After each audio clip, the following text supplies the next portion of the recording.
Blessings, everybody. This is Dale. Thank you so much for joining with me on the Word Podcast. We're continuing through the book of Daniel in the 9th chapter, and we just finished the prayer that Daniel lifted up from verses 9 through verses 19, I believe, in Daniel chapter 9. And so we're going to press on. And folks, these are amazing, amazing verses. We're going to look hopefully at 4 verses today. And then the 4 verses that come after that are just simply profound.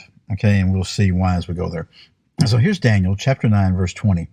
And Daniel says this: Now while I was speaking and praying and confessing my sin and the sin of my people Israel, and presenting my supplication before the Lord my God in behalf of the holy mountain of my God, while I was still speaking in prayer. So I want to stop there, stop in the middle of verse 21. Notice what he was doing. He describes it in detail. He was speaking. Daniel just wasn't sitting over in a corner mumbling to himself. He wasn't just sitting there thinking and meditating a prayer. Oh, that's fine. That's valid. But he was speaking. He said, I was speaking and praying. And he's confessing his sin. And he's confessing the sin of the people Israel, my people Israel. He's presenting his supplication, his intercession on behalf of the people before the Lord God and on behalf of the holy mountain of my God. In other words, he's interceding on behalf of the city of Jerusalem, the holy mountain of God. So while he says, I was speaking in prayer, verse 21 now, then the man Gabriel, whom I had seen in the vision previously, came to me in my extreme weariness about the time of the evening offering. Whoa. So we see that Daniel was likely praying the bulk of a day right here, to the degree that he was extremely weary. Okay, he was worn out. He was tired of the day that he had spent in praying and confessing the sin and presenting supplication, calling upon the name of the Lord on behalf of the holy mountain. He was tired. Verse 22 continues. He, that's Gabriel, gave me instruction and talked with me and said, O Daniel, I have now come forth to give you insight with understanding. Remember in the previous vision that it had when Gabriel had come, a voice from heaven had spoken and said, Gabriel, give this man understanding. So Gabriel gave Daniel understanding that, okay, the ram was the Medo-Persian Empire, the goat was the Greek Empire that was yet to come. But at the end of that time, Daniel was very, very worn out. He was sick, as a matter of fact, described himself as being sick for days, and then went back into the king's service. He went back to work, and he said, but there was none who could explain this to me. He said, I just remained silent because none could explain it. And so I was sort of struck by the distinction this time that he had understanding about some things, but he still couldn't explain everything. He didn't know it all. Now, Gabriel's come and said, I'm going to give you insight with understanding. So the Lord will quite often give us understanding about things, though we may not be able to explain every detail. We definitely may not be able to explain the great question that man's always wanting to know, why, why something's happening, or even how something's happening, but we have understanding of it. So Gabriel comes and says, Daniel, I have been, and notice how he says, oh, Daniel.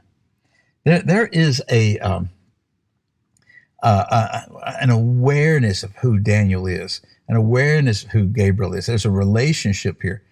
Gabriel was really moved for and on behalf of Daniel. I have now come forth to give you insight with understanding. Verse 23. At the beginning of your supplications, the command was issued, and I have come to tell you, for you are highly esteemed. So give heed to the message and gain understanding of the vision. Whoa. And he's saying this, Gabriel says, at the beginning of your supplication, when you first started calling upon the Lord, the command was issued. There was a command issued by somebody, and the command was given to Gabriel, And Gabriel has come now to tell him. Why? Because Daniel was highly esteemed. This isn't just the opinion of Gabriel. This isn't just some throwaway line, okay, that Gabriel threw out there to make Daniel feel better. No, no, no, no. This was the truth from the Most High God that Daniel was highly esteemed. You know, and I haven't found this to be wrong yet. I've heard and sort of, I check and I keep up and I haven't seen anything yet. Daniel is the only person of human, okay, totally human, factoring out Jesus, okay, is the only person we see in the Bible that the Lord doesn't speak or reveal something negative about. Think on that. Everyone else, the Lord reveals us for who we are, okay? But he was highly esteemed. So look what he says, finishing at verse 23. So give heed to the message and gain understanding of the vision. So he's exhorting Daniel, he's encouraging Daniel to give heed to the message that he's about to receive, okay, and to gain understanding from a vision. And this is sort of interesting. Daniel had a vision, a dream vision type of thing, chapter 7, another one, chapter 8. Remember the first year of Belshazzar, was the third year of Belshazzar, I believe. And we're going to see that he has a major one that goes through chapter 10, 11, 12. It's all like one vision. He's telling him, give heed to this. Gain understanding of it. And then he's going to give him some details right here. Verses 24, 25, 26, 27 of Daniel 9, we'll look at in the next episode.